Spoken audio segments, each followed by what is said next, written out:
Alright, this is the Bad Cats I got at the York Pinball Show. I just finished a refresh on this. I dropped about 150 bucks fixing this thing all up. So what does a $150 refresh get you on a pinball machine these days?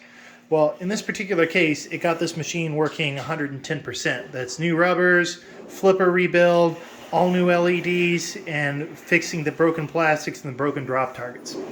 The only thing that I have left wrong on this is there's a little bit of battery acid left by the batteries. I've got a remote battery holder that should correct that problem, and everything will be 100%. So there's no flicker on that display now. So what does that break down to? At the pinball show, they had factory second LEDs. So I did the whole pinball machine for about $35 if you add everything in together for a full set of LEDs. When I got this machine, flippers were weak. Half of a few of the plastics were broken. The machine itself was absolutely filthy. This was refreshed with Gojo hand cleaner and elbow grease, and then finally put a nice little layer of wax on it. This target here was completely not working, but taking that apart, it just needed some new rubbers to get it back together.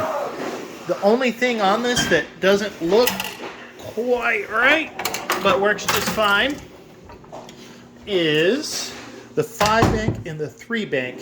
Originally there's plastics for the stops on the 5-bank.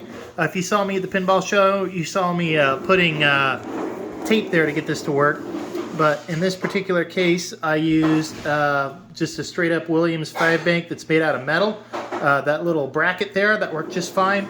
On the other one, they didn't have the 3-bank in stock, so I put a 4-bank bracket right there. You can see it's just a little bit too long, but I mean, it works just fine.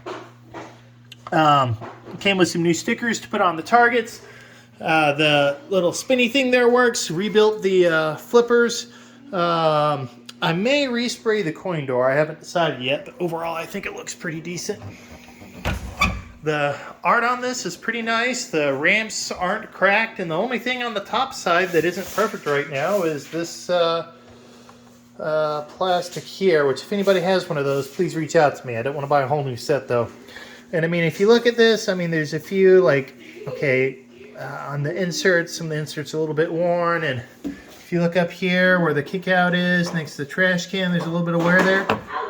But overall, I mean, the thing plays like greased lightning. And those new rubbers make a huge difference on something like this. The only gameplay issue that I've had of any sort, I think it's just Bad Cats in general, is this is the only game that I've ever seen where if the ball drains quickly this way, it can pop back into the shooter lane, which I probably won't be able to. I can't even aim it. Yeah, look at that. Popped right out. I've never seen that on anything else. But I mean, if it drains normally, it'll drain like it's supposed to. So what'll happen is you'll hit this tiger ramp, or it'll go up partially, and sometimes it'll fly down the middle and drain like that.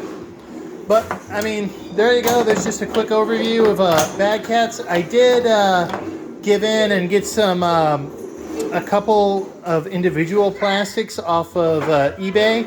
So you got the set here, this little guy here, and these two, I think. Oops. Everything else is original. If you look, the orange on the stuff that you get off eBay is quite a little bit lighter than everything else, but I mean, all in all, can't really complain. But there you go. There's the Bad Cats.